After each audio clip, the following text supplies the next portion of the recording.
Tiniyak ni Pangulong Ferdinand R. Marcos Jr. na naghahanap sila ng paraan para maiuwi ng bansa ang mga Pilipino sa Middle East na humiling ng repatriation. Pinaghahandaan na rin ng pamahalaan ang epekto ng tensyon sa gitnang silangan sa ekonomiya ng bansa, lalo na kung tataas ang presyo ng langis. Yan ang ulat ni Claysel Pardilla. Those who want to be repatriated, we will find ways to get you out safely.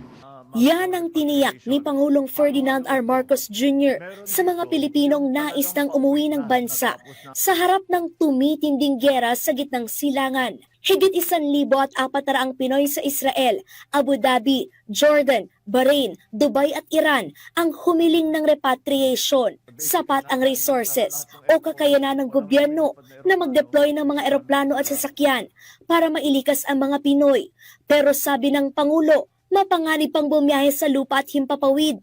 Dahil sa kaliwat ka ng putukan ng Iran, pinagsanib na pwersang Israel at Amerika at iba pang bansa na sumali na sa pag-atake. Kahit na kaya nating magkumuha ng eroplano at ipasok, wala tayong magagawa. Dahil, number one, the airports are closed, there are all no-fly zones. This is a combat area. Panawagan ni Pangulong Marcos. Stay in a safe place and stay indoors and stay away from areas of danger. Nakipag-ugnayan na rin ang pamahalaan sa mga hotel na malapit sa mga bomb shelter para doon manatili ang mga Pilipino. Una nang siniguro ng Department of Migrant Workers ang pagbibigay ng pagkain, inumin, tirahan at iba pang tulong sa mga Pinoy na naiipit sa giyera. Pinaghahandaan na rin ng administrasyon ni Pangulong Marcos ang posibleng epekto ng tensyon sa ekonomiya ng Pilipinas. Of course, there will be a great effect on the oil prices that we are facing here.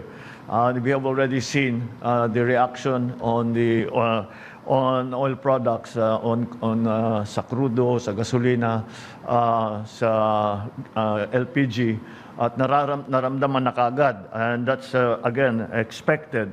Nakatakdang kausapin ni Pangulong Marcos ang liderato ng Kamara at Senado para pag-aralan at talakayin ang pagbibigay ng emergency power sa Pangulo ng Pilipinas na magbibigay ng otoridad para pansamantalang alisin ang ipinapataw na excise tax o buwis sa produktong petrolyo.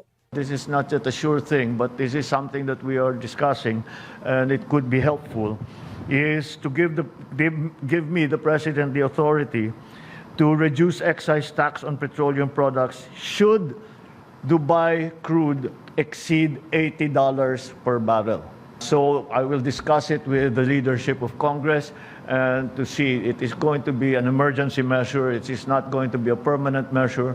It will be something that we will dispose of as soon as the crisis is over.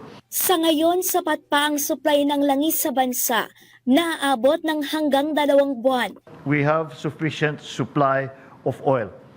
Meron tayong stockpile that are approximately 50 to 60 days in terms of gasoline, in terms of fuel oil, and in terms of kerosene. Yung ating mga pinagkukuhanan ng ating mga iba't ibang oil products ay meron din silang stockpile. So that is another potential supply for us. Nakikipag-ugnayan na ang gobyerno sa mga oil company para utay-utayin ang ipapataw na aumento sa presyo ng gasolina. Magbibigay din ng tulong pinansyal o subsidiya sa mga magsasaka, mangingisda at syuper sakaling sumampas sa $80 per barrel ang petrolyo. Magde-deploy din ang mga libreng sakay sa mga pangunahing kalsada at pipigilan ang taas pasahe sa mga pampublikong sasakyan. So that hindi naman masyadong maramdaman ng working public ang pangyayaring ito. There is also a proposal that we will examine further. Tinitingnan din ang epekto ng sigalot sa remittances o pinapadalang pera ng mga OFW sa Pilipinas. Pero nasa 85% pa anya ng mga Pinoy ang nananatili sa kanilang trabaho o di kaya nasa ilalim ng work from home arrangement. Claysel Pardilla para sa Pambansang TV sa Bagong Pilipinas.